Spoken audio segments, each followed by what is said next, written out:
코끼리와 따찌. 늙고 병든 코끼리가 거미줄에 걸렸어요. 어떻게 걸리게 되었는지는 사소한 문제니까 그냥 넘어가도록 하죠. 코끼리는 냉장고에도 들어가니까요. 유치한 농담이라고요? 그럼 우리 모두가 유치했던 시절을 떠올립시다. 코끼리 여러 마리가 거미줄을 타고 놀던 그 동요 말이에요. 그 동요를 기억한다면 일단 이야기를 들어봅시다. 아쉽게도 늙고 병든 코끼리와 같이 거미줄에 걸려줄 다른 코끼리는 존재하지 않았어요. 그렇다고 혼자가 편안하다는 말들이 위안이 되진 않겠죠.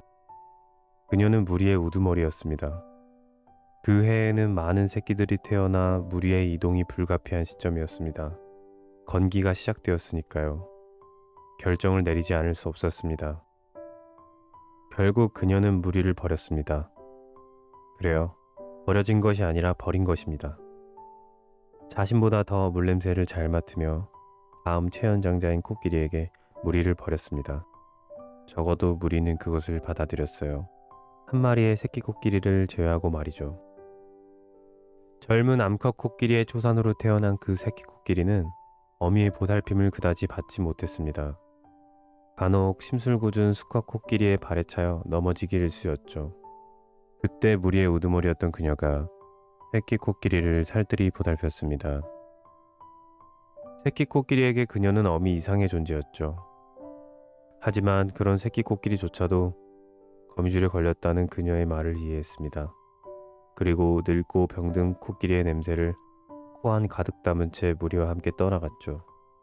그녀는 그 헤어짐이 펑 마음에 들었어요. 코끼리의 코 안에는 참 많은 것이 담기니까요. 그녀 자신도 코 안에 참 많은 것이 남아있길 바랐어요. 그런 그녀에게 누군가 찾아왔습니다. 그 작은 친구는 자신의 발 아래에 있었어요. 그녀는 반갑게 인사를 나눴죠. 코끼리 따찌는 작은 목소리로 인사를 받아주었습니다. 그는 자랑하는 뒷발을 몇 번 튕겨 그녀의 코 위에 올라섰습니다. 무례한 행동이었지만 따찌는 그녀의 꼬리털보다도 작고 가벼웠기에 그냥 내버려 두었습니다. 따찌는 자신의 코를 코끼리의 코와 비교해가며 정신없이 떠들었습니다. 그는 수다스러우면서도 유쾌한 대화 상대였어요. 하지만 서로의 조상이 친척관계라는 추측에 코끼리는 콧방귀를 뀌었습니다. 그 덕분에 따찌는 멀리 날아갔다가 다시 깡총거리며 뛰어왔죠. 코끼리는 자신의 실수를 사과했습니다. 따찌는 빈번한 일이라며 사과를 받아들였죠. 그 둘은 한동안 많은 이야기를 나누었습니다. 따찌는 코끼리를 커다란 친구라고 부르며 살갑게 대했어요. 그렇지만 따찌가 자신의 친구를 잡아먹었다는 얘기를 할 때는 코끼리는 역겨운 기분이 들었습니다. 무리를 이루며 사는 코끼리의 특성과는 너무도 달랐으니까요. 코끼리의 기분이 어떻든 따찌는 자신의 죽음 또한 누군가의 양분이 된다는 사실에 깊은 감명을 받은 것처럼 보였습니다. 그는 누군가에게 희생됨으로써 죽음의 가치가 생긴다고 말했습니다.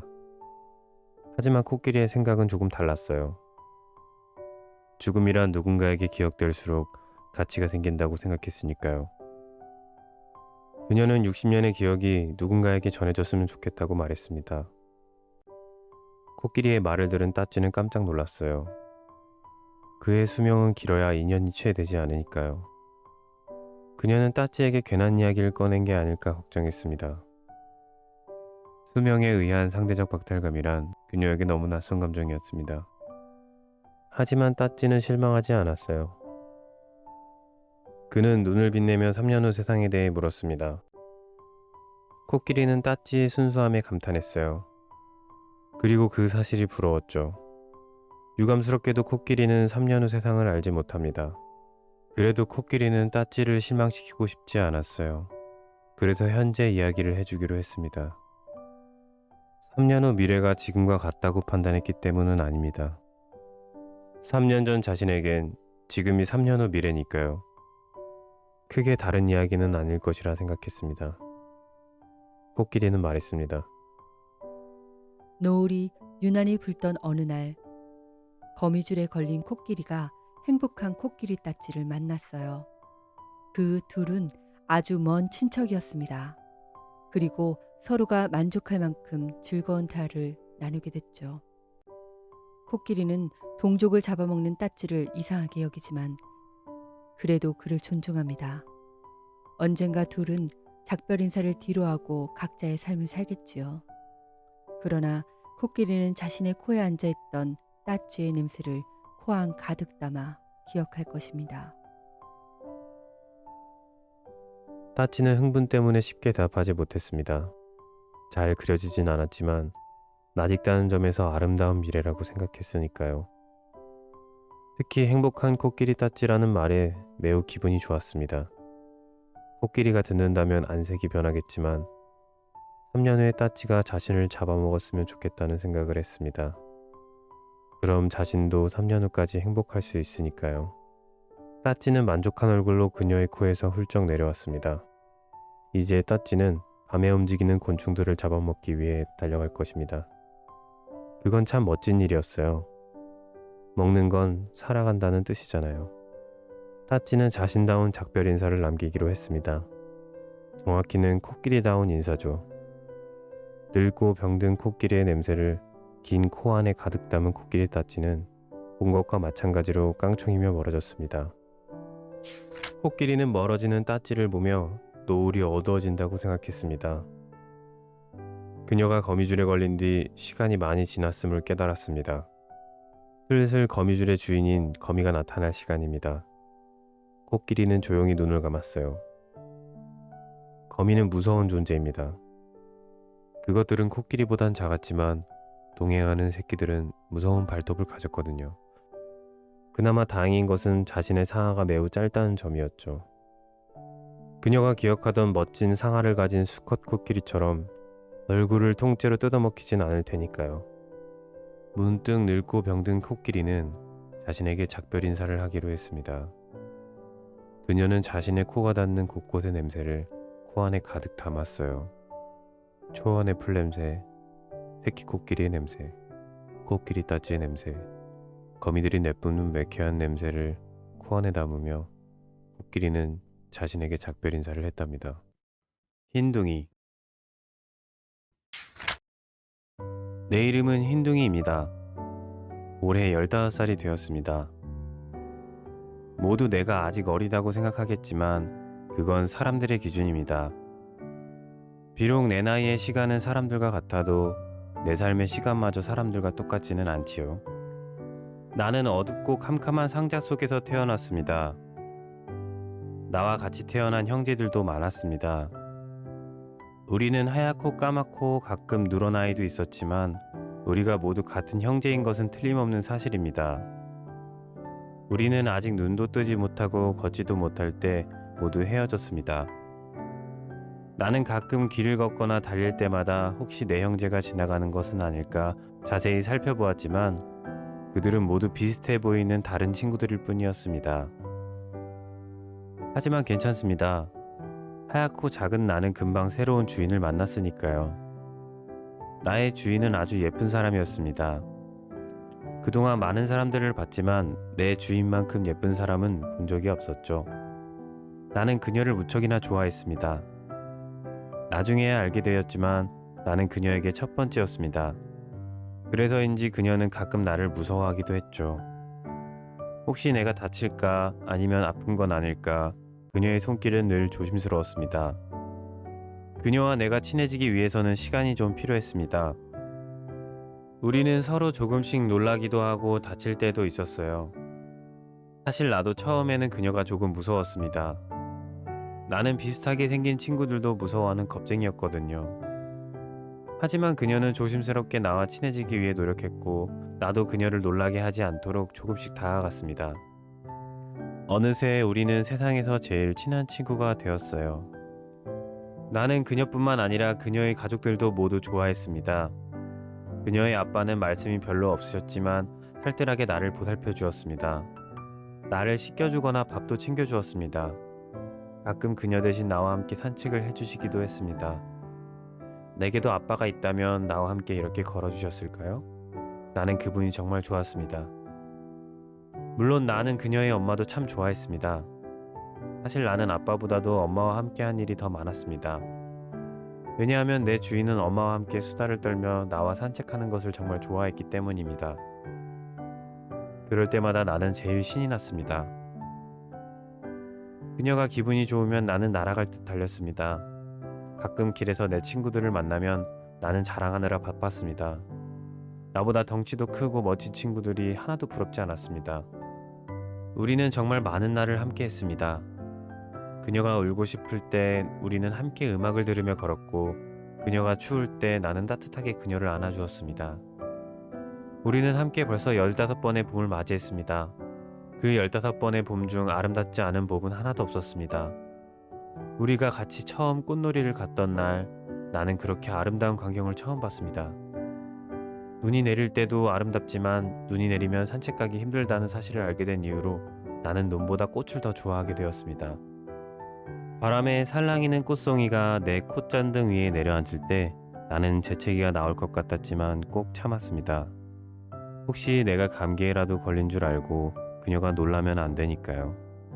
우리는 정말 좋은 친구였습니다. 물론 힘들었던 날도 있었습니다. 어느 날 갑자기 아빠가 쓰러졌습니다. 그녀와 엄마는 놀라서 119에 전화하고 많이 울었습니다. 그리고 사람들이 와서 아빠를 데려갔죠. 나는 걱정이 돼서 쫓아가고 싶었지만 그럴 수가 없었어요. 이럴 때 나는 가장 속상합니다. 나도 가족들과 함께 병원에 가서 아빠를 보고 싶었습니다. 며칠 동안 가족들의 얼굴을 보기가 힘들었습니다. 그리고 나흘째 되는 날 아빠가 돌아왔습니다. 아빠의 얼굴은 헬쑥해졌지만 나는 아빠가 돌아온 것만으로도 기뻤습니다. 하지만 나는 그때 처음 내가 사람이 아닌 것에 속상했습니다. 몇 년이 지나 그녀에게 남자친구가 생겼습니다. 나는 질투가 났습니다. 왜냐하면 그녀의 남자친구에게도 희동이라는 단짝이 있었기 때문입니다. 희동이는 멋진 친구였습니다. 날렵하고 튼튼해 보이는 몸과 멋진 잿빛을 가진 녀석이었죠. 나는 희동이와 함께 있을 때마다 기가 죽었습니다. 하지만 우리는 금세 친해졌습니다. 그녀의 남자친구를 닮아 유쾌한 희동이는 나와 함께 이야기를 나누는 것을 좋아했습니다. 그리고 내 나이를 알자마자 순순히 나를 형이라고 불러줬죠. 비록 나는 희동이보다 작았지만 희동이보다 더 많은 계절을 그녀와 함께 보냈습니다. 희동이와 친해진 지 3년 만에 우리는 가족이 되었습니다. 정확히는 그녀가 남자친구와 결혼하게 되면서 우리가 같이 살 수 있게 된 거죠.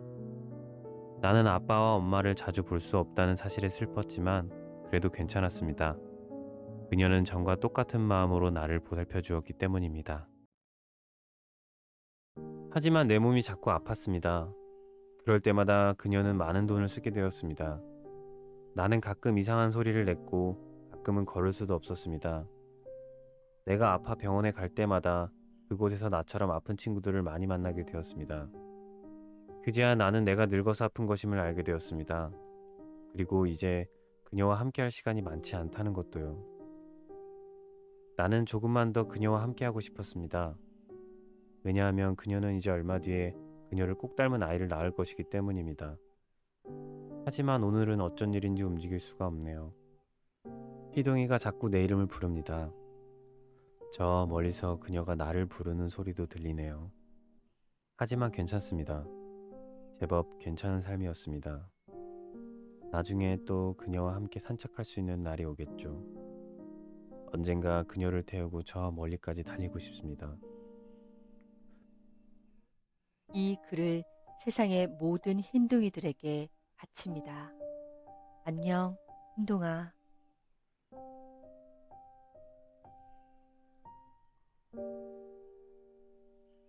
핸드폰 도깨비. 도깨비는 자신이 도깨비라는 사실을 조금 늦게 깨달았습니다. 누구나 성장 중에 겪는 자아의 정체성 혼란이라 말한다면 도깨비는 억울함에 울어버릴지도 모릅니다. 확실히 그는 모든 도깨비와 똑같이 생겼습니다. 사람 손바닥만한 크기에 몸에 털 많고 장난과 씨름을 좋아하는 생물을 도깨비가 아니면 뭐라고 부를까요?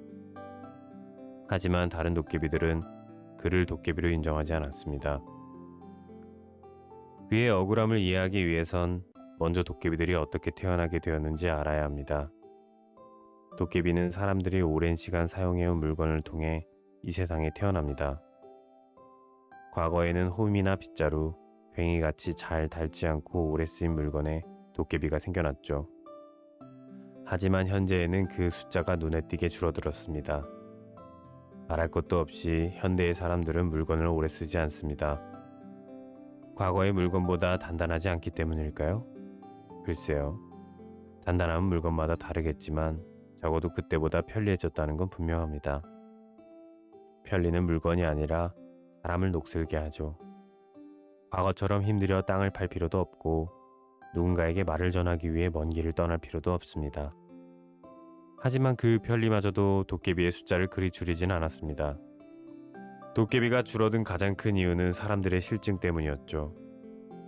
실증을 좋아하는 사람은 없습니다. 아니라고요? 반갑습니다. 실증 난다는 이유로 변화까지 멈춰버린 분이군요. 그리고 감사합니다. 당신들이 있기에 새로운 도깨비들이 태어났으니까요. 앞서 말한 도깨비는 핸드폰에서 태어났습니다. 10년도 더 지난 오래된 핸드폰이었죠. 주인은 돈과 시간을 아끼기 위해 물건마저 아끼는 사람이었습니다. 그래서 그의 집엔 생각보다 많은 도깨비가 있었고 그 중에 핸드폰 도깨비가 가장 마지막에 태어난 도깨비였습니다. 수없이 날을 갈아 과도만큼 작아진 식칼 도깨비는 핸드폰 도깨비를 도깨비들의 수치라고 불렀습니다. 떨어진 손잡이 대신 낡은 노끈으로 열리는 장식장 도깨비는 핸드폰 도깨비를 애정없이 태어난 편리함의 사생아라고 말했습니다. 매우 모욕적인 말이었죠. 때문에 핸드폰 도깨비는 자신이 도깨비라는 사실을 부정했습니다. 저렇게 나쁜 말을 하는 존재들과 자신이 같다고 생각하고 싶지 않았으니까요. 그래서 도깨비는 그들이 사과하기 전까지 더 이상 보고 싶지 않았습니다. 사실 다른 도깨비들은 핸드폰 도깨비에게 질투를 느끼고 있었습니다. 가장 오랜 시간 주인과 함께하는 물건은 핸드폰이었으니까요. 하지만 그마저도 핸드폰 도깨비에겐 곤욕스러운 순간이었습니다. 주인이 핸드폰을 가지고 있을 때는 도깨비의 모습으로 변신할 수 없었으니까요. 그가 핸드폰 밖으로 나와 세상을 돌아볼 시간은 오직 늦은 밤뿐이었습니다. 어느 날 주인이 잘 보이지도 않는 자판을 눌러가며 늦은 시간까지 핸드폰 도깨비를 놓지 않았습니다. 도깨비는 신경이 예민해질 수밖에 없었습니다. 그가 놀 시간이 점점 줄어들고 있었으니까요. 주인은 정말 답답하게도 계속해서 같은 말을 썼다 지웠다 하며 좀처럼 잠들지 못했습니다. 결국 새벽이 돼서야 주인은 핸드폰 도깨비를 놓아주었습니다. 심지어 열심히 쓴 글자를 그냥 내버려둔 채 말이죠. 핸드폰 도깨비는 심술궂은 마음이 솟아오르는 것을 느꼈습니다. 도깨비는 원래 장난을 좋아하니까요. 그도 영락없는 도깨비였습니다. 핸드폰 도깨비는 주인이 쓰던 글자를 읽었어요. 보름 후에 네 엄마 기일이다. 바쁘다 핑계대지 말고 자식 노릇하고 싶으면 알아서 해라. 나는 모른다. 핸드폰 도깨비는 글자를 마구잡이로 지워버렸습니다. 그리고 남은 글자를 마음대로 조립했죠. 그건 도깨비에게 새로운 즐거움이었습니다. 한마디로 실증이 가시는 느낌이었죠. 도깨비는 자신이 듣고 싶던 말들을 만들었어요. 미움받는 사람이 듣고 싶은 미음으로 시작하는 말이었죠. 그리고 다음 말은 자신이 하고 싶은 말을 만들었습니다. 비읍으로 시작하는 차마 자신의 입으로 내뱉기 힘든 말이었죠. 핸드폰 도깨비는 자신이 만든 문장을 한참 동안 중얼거렸습니다. 미안하다. 보고 싶다. 미안하다. 보고 싶다. 핸드폰 도깨비는 자신이 바꾼 글자를 누군가 봐줬으면 좋겠다고 생각했습니다. 그래서 전송을 눌렀죠. 그리고 후회했습니다. 도깨비란 사람에게 존재를 들키면 사라지는 존재니까요. 핸드폰 도깨비는 조마조마한 마음으로 다음 날을 기다렸습니다. 잠에서 깬 주인은 도깨비의 예상대로 크게 당황했습니다. 하지만 본 적도 없는 도깨비를 의심하기보단 과거부터 많은 사람들의 변명이 되어왔던 잠결이란 녀석을 의심하기로 했습니다. 주인은 착잡한 심정으로 깊은 고민에 빠졌습니다. 무엇으로 변명하든 문자를 보낸 것은 사실이었으니까요. 그러나 그의 고민은 오후가 채 되기도 전에 무의미한 것이 되고 말았습니다. 주인의 아들 내외가 소녀딸과 함께 찾아왔습니다.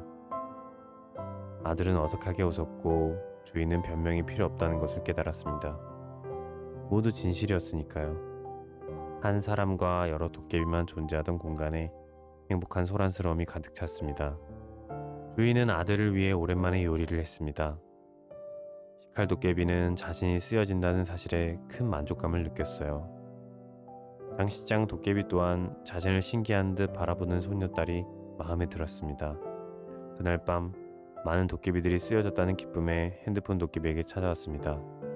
그들은 쭈뼛거리며 사과 감사의 말을 꺼냈죠. 핸드폰 도깨비는 가슴이 뛰었습니다.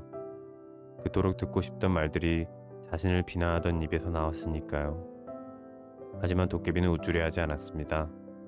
그저 고개를 숙이며 수줍게 말했죠. 보고 싶었어요.